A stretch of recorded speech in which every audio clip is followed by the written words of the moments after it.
తండ్రి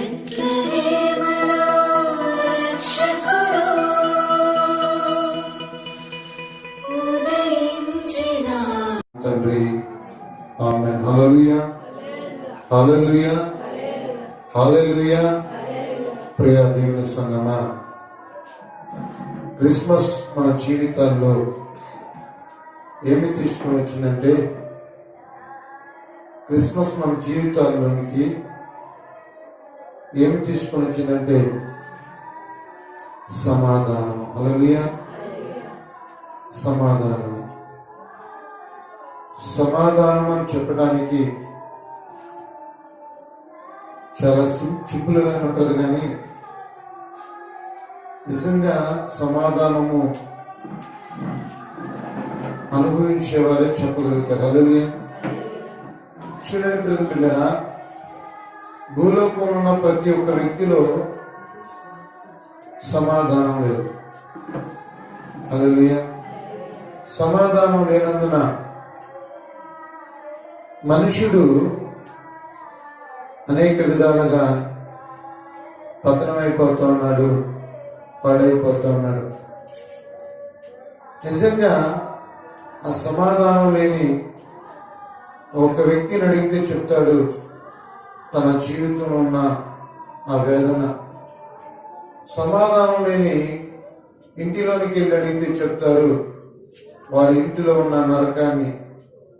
ప్రతిపిల్లలు చూడండి, అలాంటి భయంకరమైన ఆ స్థితిలో మానవులు పాడైపోతూ ఉన్నారు, పతనమైపోతూ ఉన్నారు. ఎందుకంటే సమాధానం లేనందున. చూడండి, మన జీవితంలో సమాధానం లేనప్పుడు మన జీవితం ఎలా ఉంటుందంటే నరకంగా ఉంటుంది. ఒక ఇంట్లో సమాధానం లేనప్పుడు ఆ ఇల్లు ఎలా ఉంటుందంటే నరకంగా ఉంటుంది. అప్పుడు అనిపిస్తుంది, ఎందుకు ఈ జీవితం, ఇక ఈ జీవితానికి పురుషుట పెడితే చాలు, ఈ జీవితాన్ని ముగించుకుంటే చాలు అని అనిపిస్తూ ఉంటుంది. కానీ ప్రతిబిడ్డనా, నిజంగా లోకరక్షకుడైన యేసుక్రీస్తు ప్రభువారు పరము నుండి భూమికి ఏం తీసుకొచ్చాడంటే గొప్ప సమాధానం. హల్లెలూయా. గొప్ప సమాధానం తీసుకొచ్చాడు. యేసుక్రీస్తు ప్రభువారు పుట్టక ముందు 710 సంవత్సరాల క్రితము ప్రతిబిడ్డన ప్రవక్త అయిన యెషయా యేసు ప్రభువును గురించి ప్రవచిస్తా ఉన్నాడు. యెషయా 9:6 అంటాడు, ఎలయనగా మనకు శిశువు పుట్టెను, ఆయన భుజముల మీద రాజ్యభారములను, ఆశ్చర్యకరుడు, ఆలోచనకర్త, నిత్యుడగు తండ్రి, సమాధానానికి అధిపతి అని ఆయనకి పేరు. హల్లెలూయా. సమాధానానికి అధిపతి ఆయన. ఇర్మియా గ్రంథము 6వ అధ్యాయము 14వ వచనం అంటాడు, సమాధానం లేని చోట సమాధానము సమాధానమని చెప్పి నా జనులను మోసపుచ్చుదురా అంటున్నాడు. సమాధానం లేని చోట సమాధానం సమాధానం అని చెప్పి మీరు నా జనులను మోసపుచ్చుదురా. ప్రియ తల్లి, చెల్లి, భూలోకంలో ఎవరిలో సమాధానం లేదు. హల్లెలూయా. ప్రతి ఒక్కరిలో అసమాధానం ఉంది. కారణం ఏంటంటే ప్రతిబిడ్డరా, మనిషి హెచ్చు స్వభావం గలవాడు, అహంకార ధోరణ గలవాడు, అతిశయం గలవాడు. నాకంటే వీరుడు లేడు, లేకపోతే నాకంటే గొప్పవాడు లేడు, నాకు ఒకరితో పని లేదు, ఎవరైనా నా కాడికే రావాలి అన్న ఒక హెచ్చు స్వభావం, గర్వం రకరకాలుగా మనిషిని వేలుబడి చేస్తా ఉంది. అవి దేవుని వలన వచ్చినవి అంటే దేవుని వలన వచ్చినవి కాదు. మరి అవి ఎవరి వలన వచ్చినంటే అపవాది వలన వచ్చినవి. పిల్లలు చూడండి, అపవాది మనలోనికి అహంకారం తీసుకొస్తుంది, ఆవేదన తీసుకొస్తుంది, ఆందోళన తీసుకొస్తుంది, అసమాధానం తీసుకొస్తుంది, రకరకాల ఇబ్బందులకు మనం గురి చేస్తారు. కానీ జీవము కలిగిన దేవుడు లోక రక్షకుడైన యేసుక్రీస్తు ప్రభువారు మనకేం తీసుకొచ్చాడంటే గొప్ప సమాధానాన్ని తీసుకొచ్చాడు. చదవండి యెషయా గ్రంథము 32వ అధ్యాయము. యెషయా గ్రంథం 32వ అధ్యాయము 17వ వచనం చూద్దాం బ్రదర్. యెషయా గ్రంథం 32వ అధ్యాయం 17వ వచనం.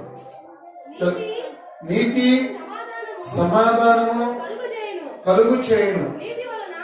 నీతి సమాధానాన్ని కలుగు చేయును. హల్లెలూయా. ఈ లోకంలో యేసు ప్రభువు రాకముందు భూలోకంలో నీతిమంతులు ఎవరైనా ఉన్నారా? పౌలు అంటాడు కదా, నీతిమంతుడు ఒక్కడో లేడు, ఒక్కడో కూడా లేడని రోమా పత్రికలో చెప్తున్నాడు. యేసు ప్రభు వారు పరమును విడిచి భూమికి రాకముందు భూలోకంలో నీతిమంతులు ఎవరు లేరు. అయితే మనం ఎప్పుడు నీతిమంతులుగా తీర్చబడ్డామంటే ఆయన యొక్క అమూల్యమైన రక్తంలో శుద్ధి చేయబడ్డప్పుడు, ఆయన రక్తంలో కడగబడ్డప్పుడు, మనం బాప్తిసం పొందినప్పుడు మనం నీతిమంతులుగా చేయబడ్డాం. యెషయా అంటాడు కదా, మా నీతి మురికి గుడ్డ వంటిది అంటున్నాడు యెషయా ప్రవక్త. యేసు ప్రభు వారు భూమికి రాకముందు, యేసు ప్రభు వారు భూలోకానికి రాకముందు ఈ లోకంలో నీతిమంతుడు ఒక్కడు కూడా లేడని బైబిల్ చెప్తోంది. హల్లెలూయా. ఈ లోకంలో నీతిమంతుడు ఒక్కడు లేడంట. కానీ దేవుడి దృష్టికి చాలా మంది భక్తులు నీతిమంతులుగా కనపడ్డారు. వారిని పిలిచాడు. నోవాను కావచ్చు, అబ్రాహామును కావచ్చు, ఇలాగ కొంతమంది భక్తుల్ని నీతిమంతులుగా దేవుడు పరిగణించి, యెహోవా దేవుడు వారిని చూశాడు కనుక వారు నీతిమంతులుగా పరిగణించి పిలిచాడు. కానీ వారేమైపోయారు? నోవాహు నీతిమంతుడు, నోవాహు ఈ తరం వారిలో నీవే నా ఎదుట నీతిమంతుడుగా కనపడ్డావు అన్నాడు. కానీ నోవాహు ఏం చేశాడమ్మా? ఒక ద్రాక్ష తోట వేసి ద్రాక్ష రసం తీసి బాగా తాగి మత్తుడైపోయాడు, భ్రష్టుడైపోయాడు. అలాగే అంటే ఒక వ్యక్తి భూలోకంలో నీతిమంతులుగా కనపడ్డప్పటికీ తన నీతిని కాపాడుకోలేక పడిపోయిన స్థితిలో మనం చూస్తూ ఉన్నాం. కానీ యేసుక్రీస్తు ప్రభువారు పరమును విడిచి భూమికి దిగి వచ్చి మనందరికీ ఏం కలిగజేశాడంటే గొప్ప నీతిని. హల్లెలూయా. నీతి ఏం కలిగేనమ్మా? చదువు. నీతి వలన నిత్యము నిమ్మలం. హల్లెలూయా. నీతి వలన మనకేముంటది? నిమ్మలం. హల్లెలూయా. సునామీ వస్తుంది, అది నిమ్మలపరచబడట్ల బలపరచబడతా ఉంది. హల్లెలూయా. సునామీ ఏమవుతుంది? బలపరచబడుతూ ఉంటే వాతావరణం ఎలా ఉంటుంది? ఉద్రిక్తతో ఉంటారు. ఆ సునామీ ఇంకా నివర ఏం తుఫాన్? అది నివర తుఫాన్. ఇంకా నిమ్మలం కాదు, అది బలపడతా ఉంది. నీతి మొదటి నీతి ఏం కలిగేస్తుంది? నిబ్బరము కలుగును. హల్లెలూయా. నిబ్బరమైన మనస్సు మనకు లేకపోతే అది యేసుక్రీస్తు ప్రభువారి వల్లే దేవుడు తీసుకొని వచ్చాడు. హల్లెలూయా. క్రిస్మస్ అనగా ఏంటంటే సమాధానము. ఈ లోకంలో ఒక వ్యక్తి సమాధానం ఉన్నాడని అనుకుంటాం, కానీ ఏ వ్యక్తిలో సమాధానం లేదండి. హల్లెలూయా. ఎందుకు సమాధానం లేదంటే ఒకవేళ కుటుంబంలో సమాధానం ఉండొచ్చు, కానీ ఆ వ్యక్తిలో సమాధానం ఉండదు. నేను ఎందుకు అన్ని మంచి పని చేస్తున్నాను కదా, నాకు ఎందుకు ఇలా వ్యతిరేకమైన కార్యాలు జరుగుతున్నాయి? నేను ఎవరికి అన్యాయం చేయలేదు కదా, నాకు ఎందుకు ఇలా వ్యతిరేకతలు వస్తూ ఉన్నాయి అని మనం ఆలోచిస్తే ఈ వ్యతిరేకత ఎక్కడి నుంచి వస్తుందంటే దేవుడు మనకు కలుగు చేయలేదు, అపవాది మనకి వ్యతిరేకతను తీసుకొస్తా ఉంది. హల్లెలూయా. చూడండి బిడ్డలారా, ఆ వ్యతిరేకతను తొలగించడానికి యేసుక్రీస్తు ప్రభువారు పరమును విడిచి భూమికి దిగి వచ్చాడండి. పరమును విడిచి భూమికి దిగి వచ్చాడు. చూడండి బిడ్డలారా, నీతి మనకేం కలుగు చేస్తుందంటే నిబ్బరము కలుగు చేస్తా ఉంది. నీతి నిబ్బరము కలుగు చేస్తా ఉంది. నిబ్బరమైన మనస్సు ఈ లోకంలో ఎవరికి లేదు బిడ్డలారా. చూడండి, కనుక నీతి బిడ్డలారా నిబ్బరాన్ని, మనకి ధైర్యాన్ని ఇస్తా ఉంది. ఈ నీతి ఎవరంటే సర్వశక్తిమంతుడైన యేసుక్రీస్తు ప్రభువారు ఒక్కడే ఈ లోకంలో నీతిమంతుడిగా కనపడుతూ ఉన్నాడు. ఆ తర్వాత ఆయనను వెంబడించే మనము, ఆయన రక్తంలో కలగబడిన మనము నీతిమంతులుగా కనపడతాము అని బైబిల్ చెప్తా ఉంది. హల్లెలూయా. చూడండి ప్రియమిత్రులారా, మనం చూసినట్లయితే యేసుక్రీస్తు ప్రభువారు ఈ లోకంలో ఉన్నప్పుడు ఆయన చెప్తున్న మాట మత్తయి సువార్త 10వ అధ్యాయము 12వ వచనం మనం చూస్తే, మత్తయి సువార్త 10వ అధ్యాయము 12వ వచనం మనం చూస్తే, ఆ ఇంటిలో ప్రవేశించి ఆ ఇంటి వారికి శుభమని చెప్పండి. హల్లెలూయా, హల్లెలూయా. చూడండి ప్రియమిత్రులారా, యేసు ప్రభువారు తన శిష్యులతో చెప్తున్నాడు, తన పరివారంతో చెప్తున్నాడు, మీరు ఆ ఇంటిలో ప్రవేశించి ఇంటి వారికి శుభమని చెప్పండి. హల్లెలూయా, ఇంటి వారికి శుభమని చెప్పండి. మీరు చూడండి, ఏంటి ఆ శుభం అంటే, ఏంటి ఆ శుభవచనం అంటే, ఇదిగో దావీదు పట్టణమందు నేడు రక్షకుడు మీ కొరకు పుట్టి ఉన్నాడు. హల్లెలూయా. రక్షకుడైన యేసుక్రీస్తు ప్రభువారు ఆయన పరమును విడిచి భూమికి దిగి వచ్చాడు. ఎలా వచ్చాడంటే ఆయన దీనిని గాను వృత్తిని గాను వచ్చాడు. ప్రియమిత్రులారా, ఆయన సర్వాధికారం కలిగిన దేవుడు, సర్వశక్తిమంతుడు, గొప్ప దేవుడు, ఆది సంబుద్ధుడు, ఆయన ఆరాధనకు యోగ్యుడు. అలాంటి గొప్ప దేవుడు నీ కొరకు నా కొరకు ఎలా వచ్చాడంటే తనను తాను తగ్గించుకొని వ్యక్తినిగా వచ్చాడు. హల్లెలూయా. ఈ క్రిస్మస్ దినాల్లో మనం నేర్చుకోవాల్సిన పాఠం ఏంటంటే తగ్గింపు జీవితం. హల్లెలూయా, తగ్గింపు జీవితం. ఈ తగ్గింపు జీవితం మనకు ఉండాలంటే మనలో నుండి బయటికి వెళ్ళాల్సింది ఏంటంటే గర్వము. హల్లెలూయా. ఒకవేళ నువ్వు అందగత్తి అయి ఉండొచ్చు, అందగాడు అయి ఉండొచ్చు, లేకపోతే నువ్వు ఆస్తిపరుడు అయి ఉండొచ్చు, ఆస్తి పరురాలు అయి ఉండొచ్చు. హల్లెలూయా. లేకపోతే నువ్వు విద్యావేత్త అయి ఉండొచ్చు, విద్యావేత్తడు అయి ఉండొచ్చు, ఎవరైనా కావచ్చు, నువ్వు ఎంతటి వ్యక్తివైనా కావచ్చు, కానీ నీళ్ళేముండాలంటే తగ్గింపు. హల్లెలూయా. ఈ తగ్గింపు మనకి ఎక్కడి నుంచి వచ్చిందంటే యేసుక్రీస్తు ప్రభువారి నుండి వచ్చింది. నీవు యేసుక్రీస్తు మనసు చెప్తుంది నీకు, ఏమా భాస్కర్ ఏమన్నాడు, తగ్గించుకొని యేసుక్రీస్తు మనసు చెప్తుంది. అపవాదంటే నాయన నా పట్ల చేసిన ద్రోహము ఇంత అంత కాదు, నువ్వెట్లా మర్చిపోతావని వేరొక మనసు నేను గర్దిస్తా ఉంది. అదే అపవాది మనసు. అహంకారం ఏం చేస్తాదంటే ప్రజల మన నాశనానికి నడుపుతారు. అహంకారం మనల్ని పడగొట్టడానికి చూస్తారు. ఈ లోకంలో చాలా మంది అనుకుంటారు నేను బాగా పాడగలను, చాలా మంది అనుకుంటారు నేను బాగా వాక్యం చెప్పగలను, చాలా మంది అనుకుంటారు నేను బాగా బైబిల్ రీడింగ్ చేయగలను, చదవగలను అనుకుంటారు. నువ్వు ఎంత బైబిల్ చదివినా, నువ్వు ఎంత బాగా పాడినా, లేకపోతే నువ్వు ఎంత బాగా ప్రార్థన చేసినా, లేకపోతే నువ్వు ఎంత బాగా వాక్యాన్ని బోధించినా, సమాధానకరమైన వ్యక్తి నీలో లేకపోతే, ఆ సమాధానం నీలో లేకపోతే బిడ్డరా ఆ జీవితం అర్థమే. ఈ క్రిస్మస్ దినాల్లో ఈ 2020లో భయంకరమైన ఆవేదనలో మనిషి కూరుకుపోయాడు. ఏంటి ఆవేదన అంటే బిడ్డరా, ఏంటి ఆవేదన అంటే, ఒక వ్యక్తికి జ్వరం వచ్చిందనగానే మొదట జ్వరం వచ్చిన వ్యక్తి కన్నా ఈ ఎదురు ఉన్న వ్యక్తులు ఆలోచించడం ప్రారంభించారు. ఇదేం జ్వరం? హల్లెలూయా. ఇదేం జ్వరం? కరోనా జ్వరం అయి ఉంటుంది. 3 రోజులు 4 రోజులు ఇంటి వైపు వెళ్ళకుండా అనే ఒక అసమాధానాన్ని అపవాది మనలోనికి తీసుకొచ్చింది. బిడ్డరా, మనం చెప్తున్నారు ఈ కరోనా అనేదంట అపవాది పెట్టిన ఆయుధం అంట. హల్లెలూయా. ఈ కరోనా అపవాది పెట్టిన ఆయుధం అంట. మాస్కులు ధరించుకోవటం వలన బ్రెయిన్ ట్యూమర్ అనే వ్యాధి వచ్చి మనిషి చనిపోతున్నాడంట. అంటే మనం శ్వాస బయటికి విడవాలి, ఆక్సిజన్ మనము మంచి గాలి పీల్చుకొని విషపు గాలి బయటకు వదలాలి.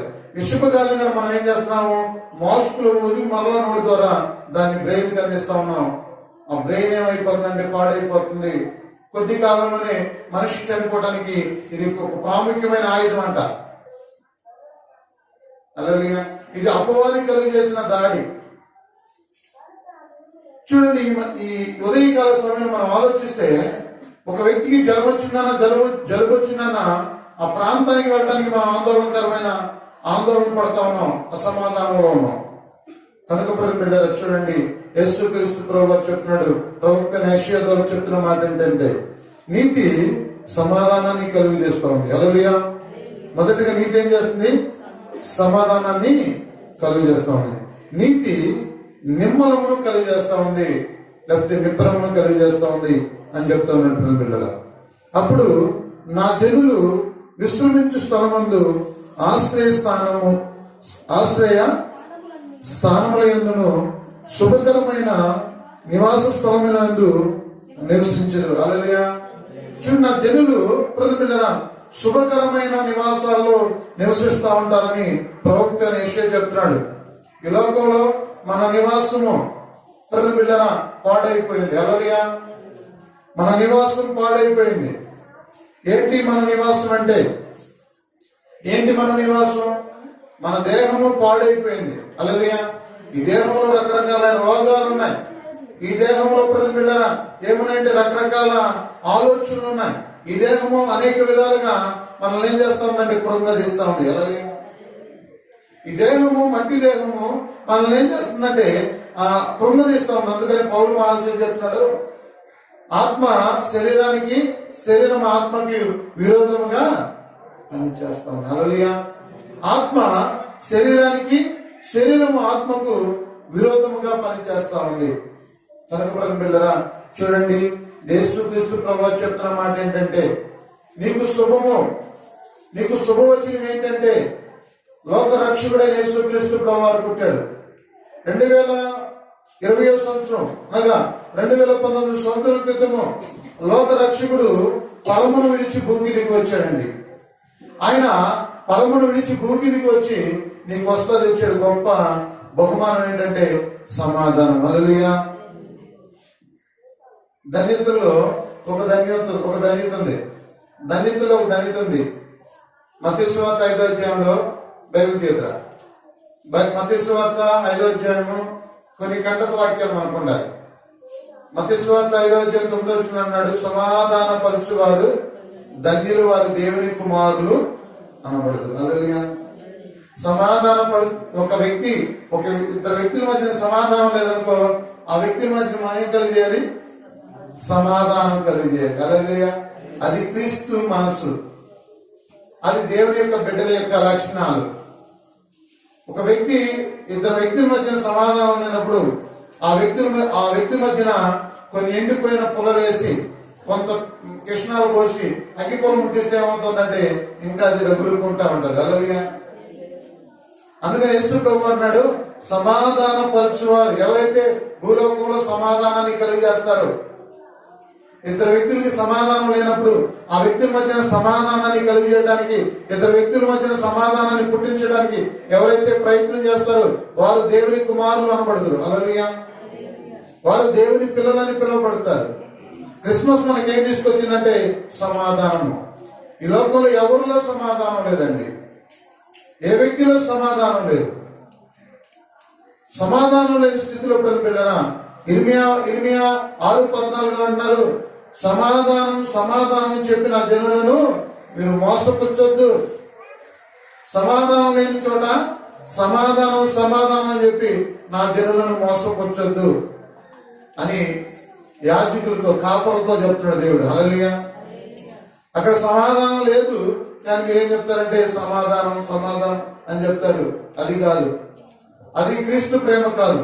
నిజమైన సమాధానం ఏంటంటే యేసు ప్రభు ఏం చేశాడంటే దేవునికి మనకి మధ్యవర్తిగా వచ్చి ఆయన ఏం చేశాడంటే మనందరి పాపాల కొరకు ఆయన బలి పశువుగా, యజ్ఞ పశువుగా బలి అయిపోయాడు. హల్లెలూయా.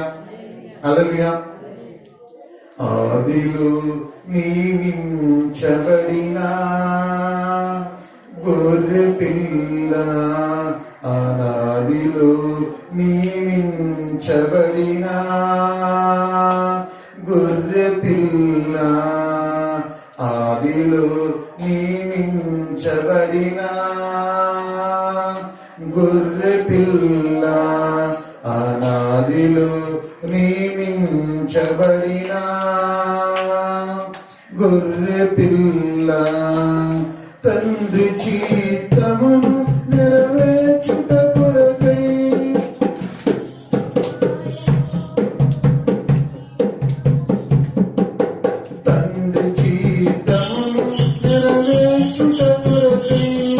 బలియాగమాయెను. హల్లెలూయా. దేవుని చూడండి, ఉదయకాల సమయంలో వెళ్ళిన యేసుక్రీస్తు ప్రభు వారు తండ్రి చిత్తాన్ని నెరవేర్చడానికి పరమును విడిచి వెలికి దిగి వచ్చాడు. ఆయన ఆదిలోనే నియమించబడ్డాడు ప్రతిబిడ్డన.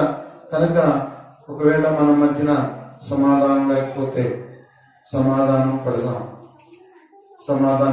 ప్రతిబిడ్డలు చూడండి, ఈ లోకంలో మనం అసమాధానంలో ఉన్నట్లయితే మనము మరి అపవాది కాడి కింద ఉన్నట్లు అపవాది కాడిని విరగొడదాం, సమాధానాన్ని ప్రకటిద్దాం. నిజమైన సమాధానం ఏంటంటే యేసుక్రీస్తు ప్రభు వారు పరమును విడిచి భూమికి దిగి వచ్చాడు. చూడండి ఏమంటుంది, నీతి సమాధానాన్ని కలుగు చేయును, నీతి నిత్యము నిమ్మలము కలుగును. అప్పుడు నా జనులు విశ్రమము స్థలమందును ఆశ్రయ స్థలములందును సుఖకరమైన నివాసముల యందును నివసించెదరు. హల్లెలూయా. సుఖకరమైన నివాసముల యందు నివసించెదరు అని చెప్పి దేవుని వాక్యం సెలవిస్తామని ప్రజలుగా ఆఖరి మాట చదువుకున్న యాకోబు పత్రిక 4వ అధ్యాయము 12వ వచనం. యాకోబు పత్రిక 4వ అధ్యాయము 12వ వచనం.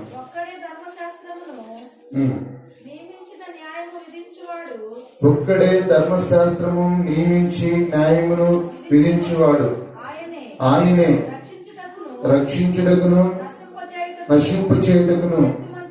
హల్లెలూయా.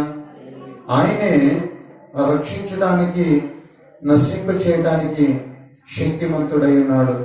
కనుక ప్రియమైన ఇది చూడండి, యేసుక్రీస్తు ప్రభు వారు లోక రక్షకుడుగా మనకు ఈ లోకానికి దిగి వచ్చాడు. ఇంతవరకు నీకు ఒకవేళ రక్షణ లేకపోతే ప్రతిబిడ్డలు చూడండి, కొన్నిసార్లు బిడ్డలు లేని బిడ్డలు కలగకపోతే మనకు అనిపిస్తుంది, ఏంటి అందరికి బిడ్డలు పుడుతూ ఉన్నారు, నాకు బిడ్డలు పుట్టరేమో నీకు పుట్టరేమో అని మనం అనుకుంటూ ఉంటాం. అది సమాధానం. ప్రతిబిడ్డల లేకపోతే అందరూ మంచి ఇల్లు కట్టుకున్నారు, ఇక నా జీవితంలో నేనేం కట్టుకోలేనేమో, అలాగే అసమాధానంలో మనం ఉంటాం. కానీ తగిన కాలం ముందు దేవుడు నిన్ను హెచ్చించును గాక. అందరూ చెప్పండి గాక అన్నప్పుడు ఆమెను కలిగితే నీ జీవితంలో గొప్ప కార్యాలు జరుగుపడతాయి. ప్రతిబిడ్డలు చూడండి, దేవుడు ఇచ్చిన గొప్ప ధన్యత ఏంటంటే అబ్రాహాముతో చెప్తున్నాడు, అబ్రాహాము నువ్వు ఎవరినైతే ఆశీర్వదిస్తావో నేను వారిని ఆశీర్వదిస్తానని ఆదికాండం 12వ అధ్యాయంలో చెప్తున్నాడు. కనుక పిల్లరా, అబ్రాహాము పిల్లలుగా పిలువబడుతున్న మనం ఏం చేయాలంటే దీవెన వచనం పలకాలి. హల్లెలూయా. దీవెన వచనం పలకాలి. చాలా మంది మరి ఈ సమయంలో మనం చెప్పలేం, కానీ అబ్రాహాముతో చెప్పాడు దేవుడు, అబ్రాహాము నువ్వు ఎవరిని దీవిస్తావో నేను వారిని దీవిస్తాను. కనుక అతి సమాధానాన్ని నేను ప్రకటిస్తున్నప్పుడు నేను కలుగును గాక అన్నప్పుడు మీరు ఆమేనని చెప్పండి. అవి మీ జీవితంలో మీరు స్వతంత్రించుకుందరు గాక. మీ జీవితంలో దేవుడు గొప్ప సమాధానం కలుగు చేయను గాక. దేవుడు మిమ్మల్ని వృద్ధిపరచును గాక. దేవుడు మీకు సంతోషము కలుగు చేయను గాక. దేవుడు నిత్య సమాధానం మీకు దయచేయను గాక. దేవుడు మీ బిడ్డల జీవితంలో గొప్ప కార్యాలు చేయను గాక. నువ్వు ఊహించిన దానికంటే అధికమైన మేలులు పొందుకుందువు గాక. దేవుడి మాటలు దీవించును గాక. మనం ప్రార్థన చేసుకున్నాం. తలల నుంచి కళ్ళు మూసుకొని ప్రార్థన చేసుకున్నాం. పరిశుద్ధుడు అయిన తండ్రి, గొప్ప దేవుడా, నీకు వందనాలు. నీ ఘనమైన శ్రేష్టమైన నామమును బట్టి నాయనా నేను స్తుతిస్తా ఉన్నాం. ఇంతవరకు ప్రభా నీ శ్రేష్టమైన వాక్కులు మాకు అందించావు, నీ శ్రేష్టమైన మాటలు మాకు బోధించావు ప్రభా. అవును నా తండ్రి, ఈ లోకంలో ఎవరు నీతిమంతులు లేరు నాయన. ఇదిగో నీతిమంతులుగా పిలువబడిన వారు మరలా పడిపోయారు. కానీ నాయన నీవే నీతిమంతుడు నాయన, నీవే గొప్ప రక్షకుడు నాయన. నీతి సమాధానాన్ని కలుగు చేస్తుంది నాయన. నీతి ప్రభా ఇదిగో నిబ్బరమును కలుగు చేస్తుంది ప్రభా. సుఖకరమైన నివాసంలో మమ్మల్ని నివసింపజేస్తుంది నాయన. అట్టి నీతిని మాకు దయచేయండి, అట్టి గొప్ప సమాధానం మాకు దయచేయండి. ఈ ఉదయకాల సమయంలో చేరి కూడి వచ్చిన ప్రియ బిడ్డలందరూ కూడా దీవించమని యేసుక్రీస్తు వారి శక్తి కలిగిన నామములో ప్రార్థించి స్తుతించి అడిగి వేడుకొనిచున్నాము తండ్రి, ఆమేన్. ఇప్పుడు మన ప్రభువైన యేసుక్రీస్తు కృపయు, తండ్రి యొక్క ప్రేమయు, పరిశుద్ధాత్మిక అన్యోన్య సహవాసము సన్నిధి ఇప్పుడు ఎల్లప్పుడు సదాకాలము చేరవచ్చిన నీ ప్రియులకును నాకు సకల పరిశుద్ధులకును సదా తోడే నడిపించి కాపాడి దీవించి ఆశీర్వదించి వద్దలు చేయను గాక. ఆమేన్, ఆమేన్, ఆమేన్. అందరు కొనాలమ్మా. దేవుడు మిమ్మల్ని దీవించును గాక.